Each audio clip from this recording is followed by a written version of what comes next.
Yo, what's going on, guys? Welcome. Today we're going to be doing a review of the new DJI Mavic Mini Drone. So I thought this would be a fun review to do because I'm not a drone expert. I don't actually have that much experience with it, and this is definitely a drone for beginners. Now, I do have a lot of experience with RC helicopters, RC planes, things like that. So I do know what I'm talking about in a sense of how to fly things, how easy it is to control.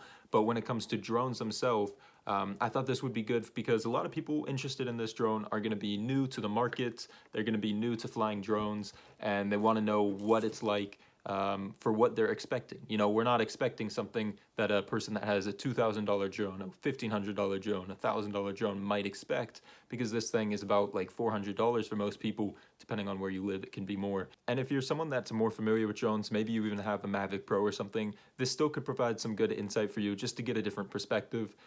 So within this video, I will be showing you some drone footage with this, talking about the learning curve with it, and kind of what I expected before I got it, and what I found it has after, you know, I've had some experience with it so far. So I do want to say one thing. I have already posted a drone video from the Mavic Mini on my channel. It's some amazing footage. I went down to the river and caught a sea creature in the waters live. I got real up close to it. It's a pretty cool video, so I will put that down in the description down below if you're interested. So go check that out, and you can always come back to this video. But yeah, if you're interested in this stuff, please do drop a like. Subscribe if you're new to the channel. I will be posting more videos like this in the future and a load of other fun stuff. So let's just get right into this. So, of course, if you guys haven't seen it, this is it. This is actually just a case I bought. It's not from DJI. It is from PGY Tech. But here's the drone in this case. It fits just perfectly. Like this case is so small. It can fit in any backpack. It's easy just to carry itself. But the drone itself is, of course, 249 grams without anything on. Right now, I do have some landing extensions on. Of course, people will say, oh, that defeats the purpose of it being under 250. You can take them off, you can put them on, do whatever you want. It doesn't matter. The remote, of course, is very small. It's about the same size as the drone. You just stick your iPhone in between. I won't go into too much depth about that type of stuff, just because you could learn this stuff like on the website. But it does pop open like this. You can put your phone in there, and of course, download the app to fly it and see everything. And then it comes with some basic stuff, an extra set of cables. And if you guys are interested in some of this stuff, I will put the links of this extra stuff in the description down below so you can check it out and see exactly what I bought. But with this drone, the first thing I will say is, if you're not too familiar with it, if you don't know how to land it perfectly, I mean, it lands itself pretty much, but you don't know what kind of surfaces to land, the extensions can definitely be good because it will sit pretty low to the ground. And if you're worried about the camera, you know, scratching the rock because you don't know exactly the placement of where the camera will be when you land it, the landing extensions just gives you some extra assurance that you won't be scratching it or anything like that. And, you know, they're cheap, so it's a good pickup just to have anyways. But that's kind of the first thing I would say is it's nice just to have a little bonus stuff. You definitely don't need it, though. You could carry around like a piece of cardboard and just land that on every single time. Doesn't matter if you're on grass, dirt, rocks, whatever. Just put a piece of cardboard underneath. You know, you'll be fine. So if you just want the convenience, it's not a bad thing to pick up. But the first thing I want to talk about is the battery life on this thing. So it says a maximum flight time of 30 minutes on the website. And of course you would be thinking maximum flight time, so usually I'll get maybe 25 minutes, maybe 25 minutes or something like that. And that's pretty much right for the most part, but I have got more than 30 minutes on this thing so far, which I was really surprised about actually, because, you know, if they're saying maximum 30 minutes, usually they want to push that as much as they can. And I was flying it outside, you know, it wasn't a perfectly still day, there was a little bit of wind. So that was a huge plus for me, that the battery life, it's what it says it is. It's not 30 minutes and you actually get 15 minutes out of it.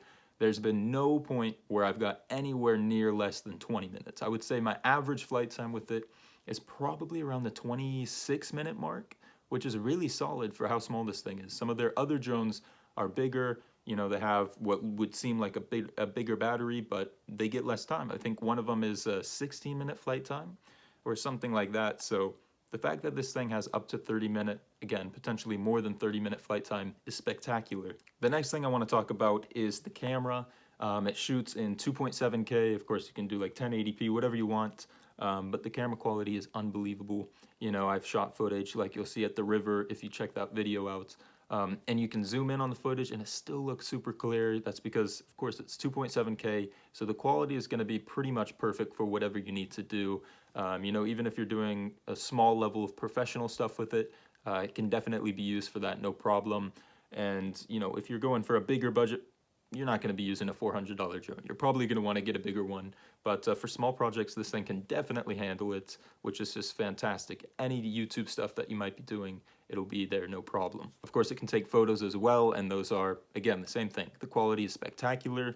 I really like the way it handles lighting. Of course, you can do it manually, and it also has an autofocus thing, and it works really well. You know, I'm pretty familiar with cameras. I use professional cameras. I've used iPhone cameras, drone cameras now, and it does really, really well on its own. So I don't have too much to complain about there. Maybe the one thing I've noticed is the overexposure stuff, but that's something you can mess around with the settings. And of course, if you just manually tap the screen real quick, you can focus it. So that's probably just something I have to get used to a little bit more, especially flying a drone. You're getting all sorts of different lighting environments, and me as a beginner to drone flying, I'd imagine I just need to understand exactly when that shift might happen, how to prepare for it a little bit better, but that's just something to keep in mind.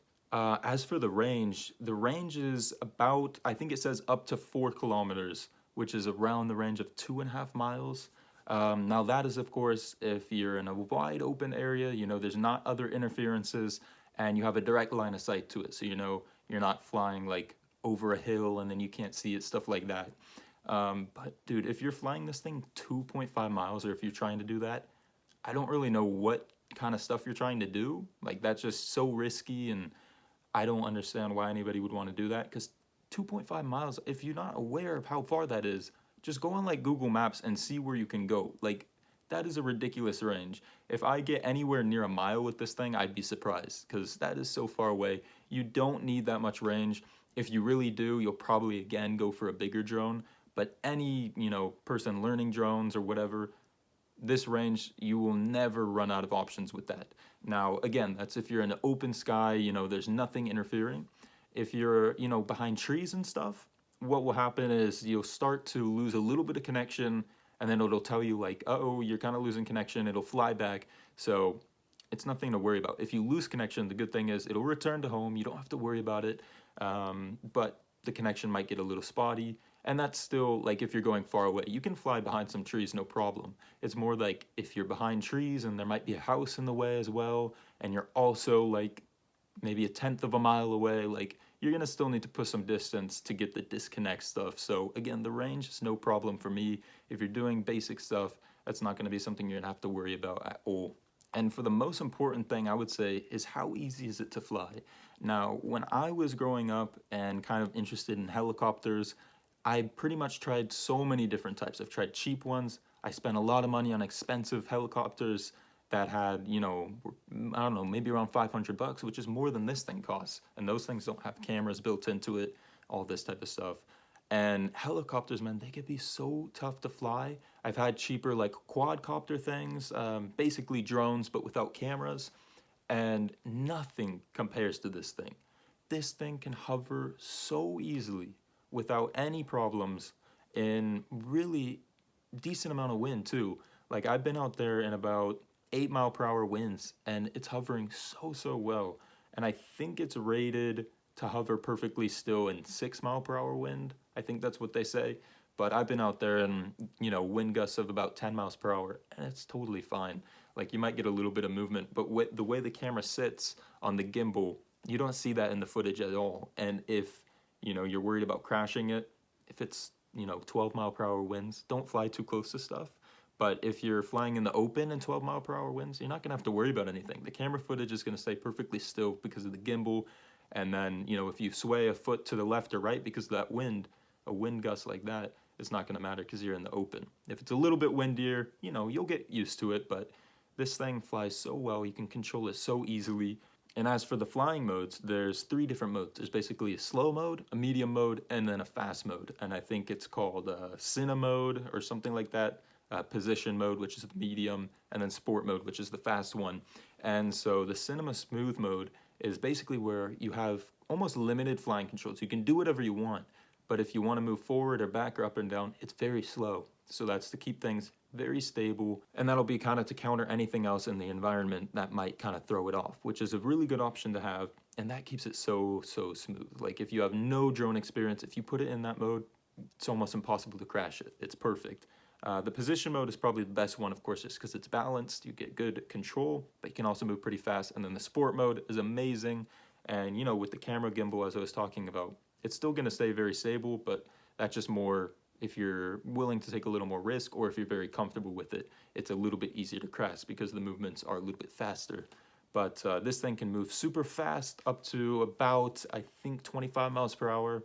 And then it can be super slow in the cinema smooth mode as well. So all in all, my expectations going into it, I was hoping that it would be smooth, easy to fly. Like, my main thing was if it could hover without me touching it and a bit of wind, I would be very, very content with it, because it's not a huge drone. It's very lightweight, and it's not the most expensive drone. Now, if it could do that while also shooting good footage, I mean, I would hope they wouldn't lie about the camera, so I wasn't really expecting it to be worse than that. If they say it can shoot in 2.7K, it better shoot in 2.7K.